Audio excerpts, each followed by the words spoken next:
Hello বন্ধুরা, কেমন আছেন সবাই? আশা করি সবাই ভালো আছেন। আমাদের লাভ কাহিনী চ্যানেলটি সাবস্ক্রাইব করে বেল বাটনটি বাজিয়ে দিন, ধন্যবাদ। আজকের গল্প পরাণ পিয়া, পার্ট 35, লেখা রাবেয়া সুলতানা। গল্পটি ভালো লাগলে অবশ্যই লাইক, কমেন্ট, শেয়ার করবেন আর সাবস্ক্রাইব বাটনে ক্লিক করুন, ধন্যবাদ।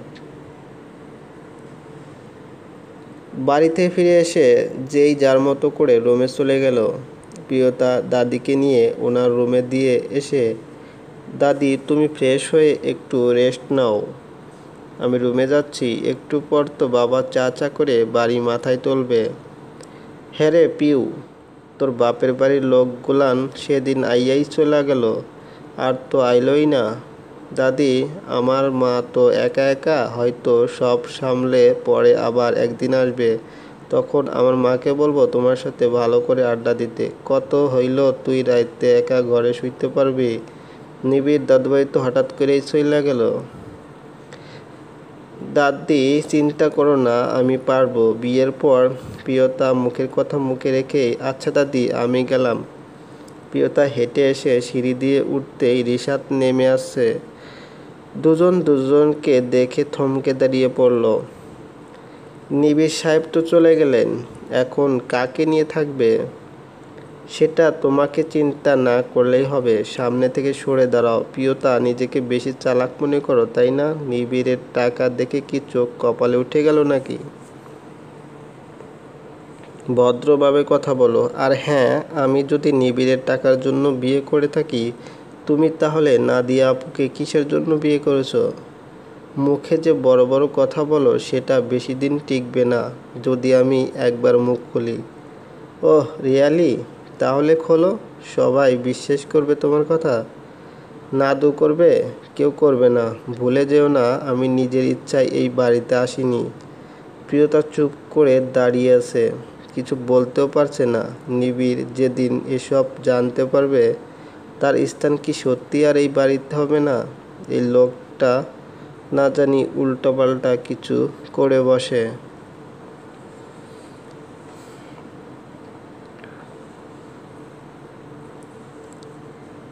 ওহ, আর একটা কথা, যে টাকার জন্য বিয়ে করলে ছেলেটাকে, সেটা তো দেখছি ছেলেটার একার নয়, নিজের বোনদের জন্যও সব করে রেখেছে।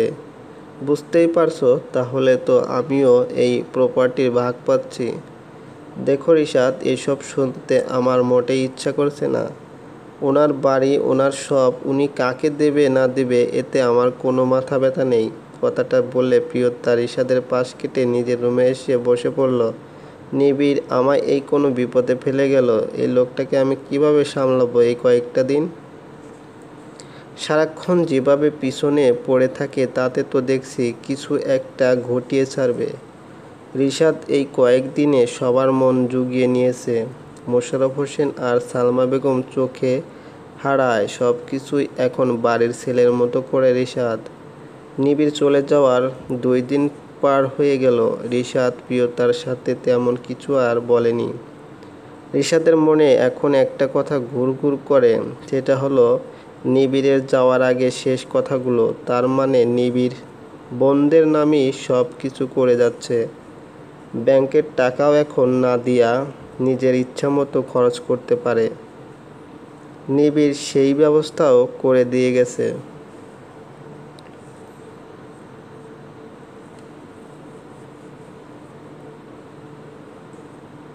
প্রিয়তা, তুমি এখনো রেডি হওনি? জুহি, তুইও বসে আছিস? সালমা বেগম বসে বই পড়ছেন, কিন্তু নাদিয়ার কথা শুনে একটু অবাক হয়ে, কোথায় যাবি তোরা? মা, কাল রাতে প্রিয়তা সহ ভাবলাম শপিং করব। 2 দিন পর তো ভাই চলে আসবে, তাই প্রিয়তা ভাবছিল ভাইকে সারপ্রাইজ দিবে। কিসের? আগে শপিং করে আসি, তারপর সব বলবো, তাই না রে জুই? কথাটা বলে নাদিয়া হাসতে লাগলো। জুহি উঠে দাঁড়িয়ে, মা, তোমার গোমরামুখ ছেলে ভাবিকে এখনও আই লাভ ইউ বলেনি, আর আমরা প্ল্যান করেছি এইবার বাড়ি আসলে ভাইয়ার মুখ থেকে কথাটা বের করেই ছাড়বো। আর এখন আপাতত আমরা শপিং করব, তিনজনে মিলে ঘুরবো, বাইরে খেয়েও আসবো। সালমা বেগম মুচকি হেসে, আমার মনে হয় না নিবিড় এতটা সহজে আই লাভ ইউ বলে ফেলবে। তোরা দেখ চেষ্টা করে। প্রিয়তা রেডি হয়ে এসে, আপু আমি রেডি। নাদিয়া জুহির দিকে তাকাতে জুহি তড়িঘড়ি করে গিয়ে রেডি হয়ে আসলো।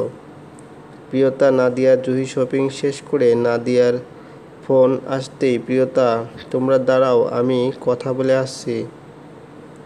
হাতের শপিং ব্যাগগুলো প্রিয়তার হাতে দিয়ে নাদিয়া সাইডে গেল।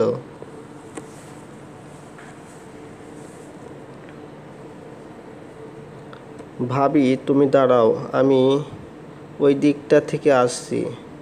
কোথায় যাবে তুমি? আমার বন্ধু ট্রেনা, ওই দেখো। আমি কথা বলেই চলে আসছি।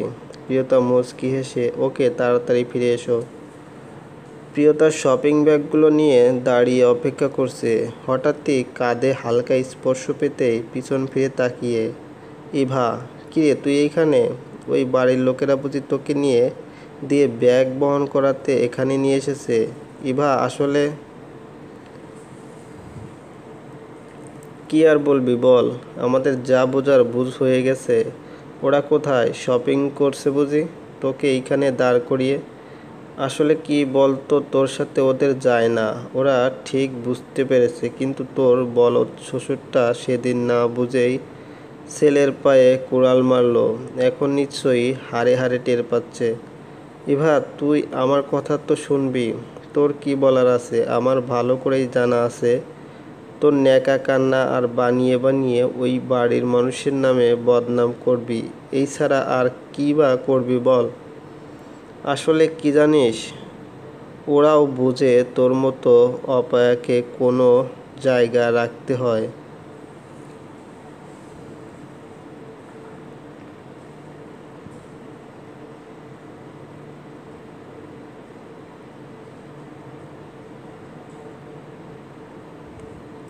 জাফর কথাগুলো শুনে মুচকি হেসে, ইভা চলো আমাদের সময় নষ্ট হচ্ছে।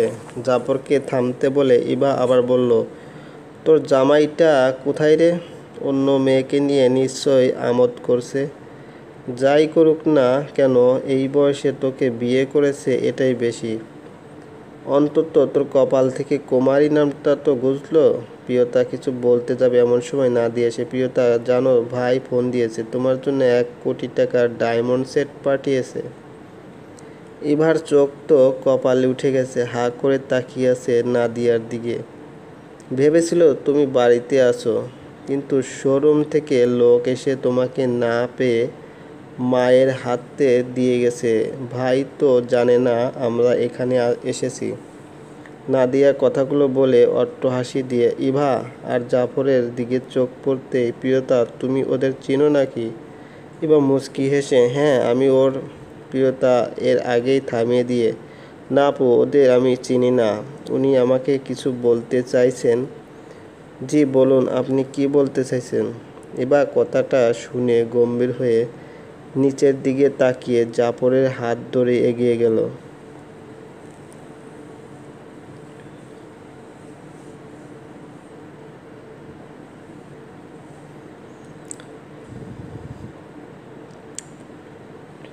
প্রিয়তা তাচ্ছিল্যের হাসি ফুটিয়ে, 1 কোটি টাকা শুনে আমি তোর বোন হয়ে যাব এইটা আমি জানতাম, কিন্তু আমি তোর এমন ভালোবাসা চাই না যে ভালোবাসা টাকার জন্য বোনের পরিচয় হয়। দুপুরে খাওয়া দাওয়া করে প্রিয়তা, নাদিয়া, জুহি বাড়ি ফিরে এলো। প্রিয়তা 2টা শপিং ব্যাগ নিয়ে দাদির ঘরে গিয়ে, দাদি দেখো তোমার জন্য কি নিয়ে এসেছি। দাদি উঠে বসতে বসতে, তুই আবার আমার লাগি কি আনতে গেলি? 2টা শাড়ি, কিছু হাদিসের বই। তুমি যখন সময় পাবে তখনই এই বইগুলো পড়বা। প্রিয়তার দিকে করুণ চোখে তাকিয়ে, তুই সত্যি অনেক ভালা মাইয়া।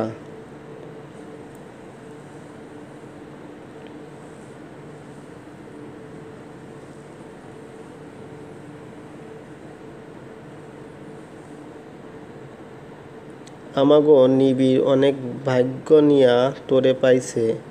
এখনকার সময় তোর লাহান ফকফকা মনের মাইয়া পাওয়ান যায় না। অনেক দোয়া করি তোগোর লাইগা। আমার নিবিড়টা যেন তোরে সারা জীবন এমন কইরা ভালোবাসে। কথাগুলো বলে চোখ লোকালেন শাড়িরা চলে। প্রিয়তা সালমা বেগমের কাছ থেকে এখনও সেটটা নিয়ে আসেনি। একটাবার দেখেও নি। সালমা বেগম দিতে চাইল, কিন্তু প্রিয়তা প্রয়োজন হলে নিবে বলে নিজের রুমেই চলে এলো। চলবে বন্ধুরা, আমাদের এই গল্পটি যদি ভালো লাগে অবশ্যই একটা লাইক করবেন, কমেন্টস করবেন, শেয়ার করবেন। আর একটি কথা, এখনও যদি চ্যানেলটি সাবস্ক্রাইব না করে থাকেন প্লিজ সাবস্ক্রাইব করুন। ধন্যবাদ, ভালো থাকবেন, টাটা, বাই বাই।